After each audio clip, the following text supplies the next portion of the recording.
Hello YouTube. நம்ம இன்றைக்கி பார்க்க போகிற வீடியோ பார்த்தீங்கன்னா ஹீரோ எக்ஸ்பல்ஸ் 200 4V பற்றி தான் பார்க்க போகிறோம். என்னடா 4V? எஸ், வந்துக்கிட்டே இருக்குது. உங்களுக்கு தான் அதுக்கான அப்டேட் நான் கொடுக்குறேன். ஸோ அதுக்கு முன்னாடி நம்ம சேனலுக்கு நீங்கள் புதுசாக இருக்கீங்க, லைக் ஷேர் சப்ஸ்கிரைப் பக்கத்தில் இருக்க பெல் ஐக்கானை கிளிக் பண்ணி ஆளில் போட்டு வச்சுக்கோங்க. அப்போ தான் நான் போடுற ஒரு ஃபஸ்ட் உங்களுக்கு வந்துகிட்டே இருக்கும். ஓகே, வீடியோக்குள்ளே போயிடலாம். ஸோ ஃபர்ஸ்ட் ஆஃப் ஆல் பார்த்தீங்கன்னா ஹீரோ எக்ஸ்பல்ஸ் 200 எல்லாருக்குமே தெரியும். ஸோ தெரியல அப்படின்னா அதுக்கு ஒரு சின்ன ஒரு ரிவ்யூ ஒன்று கொடுத்துடலாம். ஸோ ஃபர்ஸ்ட் ஆஃப் ஆல் பார்த்தீங்க அப்படின்னா எக்மா அப்படின்ற 2017 நடந்த எக்மாவில் தான் இதை முன்னாடி ஷோகேஸ் பண்ணியிருந்தாங்க ஹீரோ. அதுக்கப்புறம் 2019 பார்த்தீங்கன்னா டொமஸ்டிக்காக மார்க்கெட்டுக்கு கொண்டு வந்துட்டாங்க. ஸோ அதில் பார்த்தீங்கன்னா நிறைய பேருக்கு கொஞ்சம் தெரியாமல் இருந்தது. அதுக்கப்புறம் பார்த்தீங்கன்னா அதோட செல்லிங் மாடல் கொஞ்சம் இன்க்ரீஸ் ஆகிடுச்சு. ஏன் அப்படின்னு பார்த்தீங்கன்னா அது ஒரு பியூர்லி ஒரு ஆஃப் ரோடர் தான். ஸோ நம்ம நிறைய வண்டி பார்த்துருக்கலாம். ஸோ உங்களுக்கு ஃபார் எக்ஸாம்பிள் சொல்கிறேன் பாருங்கள், KTMல 250 ADV இருக்குது. இது அப்புறம் பார்த்தீங்கன்னா ராயல் என்ஃபீல்டில் ஹிமாலயன் இருக்குது. ஸோ இதெல்லாம் பார்த்தீங்கன்னா ஒரு செமி ஆஃப் ரோடிங் தான் சொல்லுவாங்க. ஸோ கம்ப்ளீட் ஆஃப் ரோடிங் கிடையாது.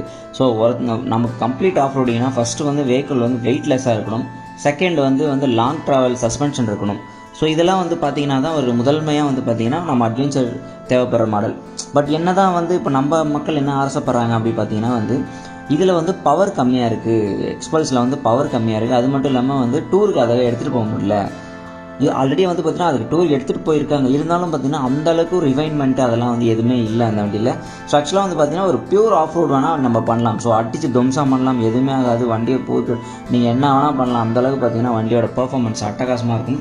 பட் என்ன அப்படின்னா நம்ம நிறைய பேர் என்ன நினைப்போம் அப்படின்னா, ஃபார் எக்ஸாம்பிள் இப்போ நம்ம லடாக்கே வச்சுக்கலாமே. அங்கே பார்த்தீங்கன்னா போகிற வழியில் எவ்வளோ மேடு பள்ளங்கள் எல்லாமே இருக்கும். அதில் பார்த்தீங்கன்னா ஒரு ஸ்ட்ரீட் வெஹிக்கிள்ஸ் எடுத்துகிட்டு போகிறோன்னா ரொம்ப கஷ்டப்படும். பட் ஆனால் இந்த மாதிரி ADV மாடல்ஸ் எடுத்துகிட்டு போகிறோம் அப்படின்னா கண்டிப்பாக ஈஸியாக தாக்கு பிடிக்கும். ஸோ அதனால் பார்த்தீங்கன்னா ஒரு லாங்காக எடுத்துகிட்டு போகணும் அப்படின்னு சொல்லிட்டு ஆசைப்படுறவங்க பார்த்தீங்கன்னா இந்த வண்டி போக மாட்டாங்க. காரணம் இது சிசிஎம் கம்மி. அது மட்டும் இல்லாமல் இது டூருக்கு போகிற மாதிரியான அந்த அளவுக்கு என்ஜின் பர்ஃபார்மன்ஸ் இதில் இல்லை. ஸோ அதனால தான் பார்த்தீங்கன்னா எல்லோரும் KTM ADV ஹிமாலயன் அந்த மாதிரி எடுத்துகிட்டு போயிடுறாங்க. ஏன்னா அதில் பார்த்தீங்கன்னா உங்களுக்கு 25 PS பவர் ப்ரொடியூஸ் பண்ணும். ஸோ அதனால் பார்த்தீங்கன்னா அது ஓவரால் பெட்டர் பர்ஃபார்மன்ஸாக இருக்கும். ஹைவேலையும் சரி ஆஃப் ரோட்லையும் சரின்னு சொல்லிட்டு அதை எடுத்துகிட்டு போயிடுறாங்க. பட் இப்போ என்ன பண்ணியிருக்காங்கன்னா கஸ்டமர்ஸோட ரிவ்யூ பார்த்தீங்கன்னா எக்ஸ்பல்ஸ் 200 அதாவது ஹீரோ கம்பெனி பார்த்தீங்கன்னா இப்போது கேட்டிருக்காங்கன்னு நினைக்கிறோம். அதனால் என்ன பண்ணியிருக்காங்கன்னா இதில் ஒரு ஸ்லைட் சேஞ்சஸ் சொல்ல முடியாது, இதில் நிறையவே சேஞ்சஸ் கொண்டு வந்திருக்காங்க. ஸோ என்னென்ன சேஞ்சஸ் பண்ணியிருக்காங்கன்னு பார்ப்போம். இப்போ பார்த்தீங்கன்னா ஒரு புது கலர், அதாவது பிளாக் அண்ட் ப்ளூ கலரில் தான் இப்போ இந்த வண்டி ரிலீஸ் பண்ண போகிறாங்க போல். ஏன்னா எப்போவுமே பார்த்தீங்கன்னா நமக்கு மாற்றுறது எல்லாம் பார்த்தீங்கன்னா டெஸ்டிமியூல் தான் மாட்டும். இந்த வாட்டி ப்ரொடக்ஷன் லைனில் இருக்க வண்டியை கேப்சர் பண்ணியிருக்காங்க. ஸோ நல்ல விஷயம். இதோட கிரெடிட்ஸ் gaadivaadi.com தான் சேரும். ஸோ ஃபர்ஸ்ட் ஆஃப் ஆல் பார்த்தீங்கன்னா ஹீரோ எக்ஸ்பல்ஸ் 200ஓட பவர் ட்ரெயின் பார்த்துருவோம். ஸோ பவர் பார்த்தீங்கன்னா 199.6 cc single cylinder oil cooled 4 stroke 2 valve fuel injected. So இதோட பவர் ப்ரொடியூஸ் பண்ணுற பவர் பார்த்தீங்கன்னா 17.8 PS of power 8500 RPM, 16.45 Nm of torque 6500 RPM produce பண்ணுது. அது மட்டும் இல்லாமல் இது 5 ஸ்பீட் டிரான்ஸ்மிஷன் தான் வருது. ஸோ 5 ஸ்பீட் டிரான்ஸ்மிஷன் பார்த்தீங்கன்னா போதுமானதான் நான் சொல்லுவேன். ஏன் அப்படின்னு பார்த்தீங்கன்னா ஒரு ADVக்கு 5 ஸ்பீடே போதுமானது தான். இருந்தாலும் நம்ம டூர் எடுத்துகிட்டு போகிறோன்னா கண்டிப்பாக க்ரூசிங்ஸ் கியரான 6th கியர் இருக்கணும். என்னோட அபிப்பிராயம் பார்த்தீங்கன்னா கண்டிப்பாக ஒரு வண்டி நீங்கள் டூருக்கு அதிகமாக யூஸ் பண்ண போகிறீங்கன்னா கண்டிப்பாக ஒரு 6th கியர் இருந்தால் உங்களுக்கு ஒரு க்ரூசிங்க்கு நல்ல ஒரு அந்த ரிலாக்ஸ்டு உங்களால் போக முடியும். வண்டி அந்தளவுக்கு ஸ்ட்ரைனாக ஒரு ஃபீலிங்ஸ் உங்களுக்கு தெரியாது.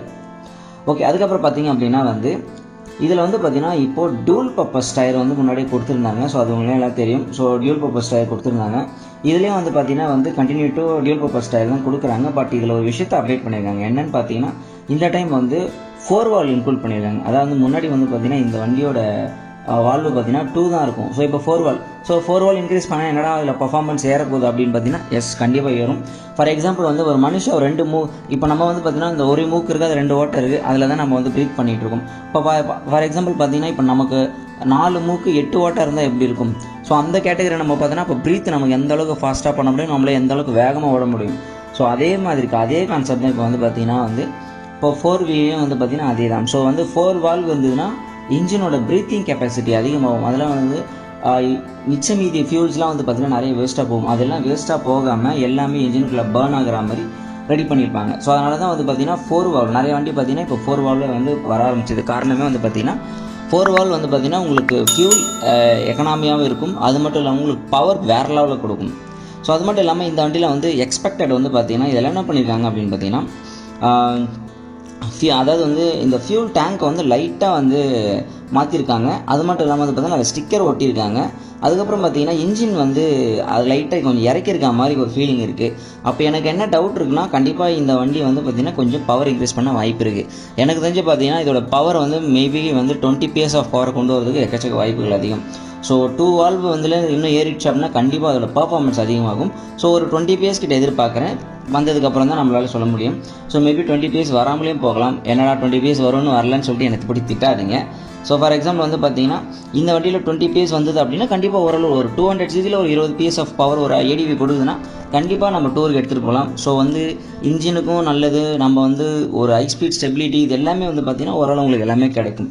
ஸோ அதனால தான் வந்து பார்த்திங்கன்னா வந்து நம்ம எப்போவுமே டூர் எடுத்துகிட்டு போகிறது ஒரு ஹை கெப்பாசிட்டி வெஹிக்கிள்ஸ் எடுத்துகிட்டு போனோம் அப்படின்னா எப்போவுமே நம்ம பயப்படாமே இருக்கலாம். ஸோ அது மட்டும் இல்லாமல் வந்து பார்த்தீங்கன்னா இதோட ஹையர் ஆர்பிஎம்மில் வந்து பார்த்தீங்கன்னா உங்களுக்கு ரொம்ப நல்லாயிருக்கும். ஸோ 4 வீல வந்துச்சு, அதாவது 4 வால்வ் பார்த்தீங்கன்னா உங்களுக்கு வந்து ஃபார் எக்ஸாம்பிள் ஒரு 120 நீங்கள் போயிட்டு இருக்கும்போது உங்களுக்கு அந்த வண்டி அவ்வளோதான். இதுக்கப்புறம் நம்ம வந்து மூவ் பண்ணுறோன்னா கண்டிப்பாக கஷ்டப்படும். ஸோ முக்கும் அப்படின்னு நம்ம எல்லாருக்கும் தெரியும். அந்த மாதிரி ஒரு முக்காமல் ஈஸியாக அப்படியே அது ப்ரீத் பண்ணிட்டு சல்லுன்னு போயிட்டே இருக்கும். அது மட்டும் இல்லாமல் இதில் வந்து இப்போ என்ன பண்ணியிருந்தா ரிஃபைன்மெண்ட் நல்லா கொண்டு வந்திருக்கதா சொல்லியிருக்காங்க. ஸோ ரிஃபைன்மெண்ட் எந்த அளவுக்கு இருக்குன்றதை தான் பார்க்கணும். மற்றபடி பார்த்தீங்கன்னா வண்டியில் அப்படியே தான் ரிட்டைன் பண்ணியிருக்காங்க, எந்த டிஃப்ரென்ஸுமே கிடையாது. ஸோ கம்ப்ளீட்டாக வண்டி எப்படி இருக்கோ அதே மாதிரி தான் ரிட்டைன் பண்ணியிருக்காங்க. மற்றபடி வந்து பார்த்தீங்க அப்படின்னா வந்து இதோட ப்ரைஸ் வந்து பார்த்தீங்கன்னா ஒரு 5000 to 7000 அதுக்கு மேலே போகாது. அதுக்கு மேலே போகிறதுக்கு வாய்ப்பே கிடையாது. ஆல்ரெடி பார்த்தீங்கன்னா ஒரு 5 கலர் ரிலீஸ் ஆகுது. இது 6வது கலராக வந்து blue with black, so dual tone கூட சொல்லிக்கலாம். ஸோ இப்போ பார்த்தீங்க அப்படின்னா இதில் தான் வரப்போகுது. ஸோ வந்ததுக்கப்புறம் வந்து பார்த்திங்கன்னா இதோட ஃபுல் டீட்டெயில் வந்து நான் கண்டிப்பாக கொடுக்குறேன். மற்றபடி வந்து பார்த்திங்கன்னா இதில் வந்து என்னென்ன இருக்கும், என்னென்ன ஃபியூச்சர் இருக்கும் அப்படின்னு பார்த்தீங்கன்னா வந்து ரவுண்ட் ஷேப்டு LED ஹெட்லாம்ப் கொடுக்குறாங்க, விண்ட்ஸ்க்ரீன் டாலாக கொடுக்குறாங்க, சிங்கிள் சேனல் ABS தான் கொடுக்குறாங்க, digital instrument cluster with bluetooth கனெக்டிவிட்டியோட வருது, ஃப்ரண்ட் கோ கெய்ட்டர்ஸு, அப்புறம் சிங்கிள் ஸ்பீட் கிராப் ரயில், அதாவது கிராப் ரயில் வந்து சிங்கிள் பீஸ் லெஃப்ட் ரைட்டில் அந்த மாதிரி இருக்கும். அது மட்டும் இல்லாமல் வந்து பார்த்திங்கன்னா இதில் நம்ம அந்த பயனியர்ஸ் வைக்கிறதுக்கு, அதுக்கப்புறம் பார்த்திங்கன்னா வந்து ரேக்கு இதெல்லாம் வந்து ஈஸியாக நம்மளால் செட் பண்ணிக்கணும். ஸோ அதனால் வந்து பார்த்திங்கன்னா இந்த வண்டி வந்து பார்த்திங்கன்னா ஒரு டூரிங் பர்பஸ்க்கு இப்போது சூப்பராக இருக்க போகுது. ஸோ வண்டி வந்ததுக்கப்புறம் தான் இதோட கம்ப்ளீட் ஸ்பெசிஃபிகேஷன்ஸ் வந்து நமக்கு எல்லாமே கிடைக்கும். அப்படி கிடைக்கும் போது கண்டிப்பாக இந்த வண்டியோட இன்ச் பை இன்ச்சு நம்ம வந்து ஒரு ரிவ்யூ போட்டுடலாம் நம்ம சேனலில். ஓகே கைஸ், அவ்வளோதான் நினைக்கிறேன். அதுக்கப்புறம் இந்த வீடியோவில் சொல்கிறது எதுவும் இல்லை. Okay, until then love you guys, bye bye.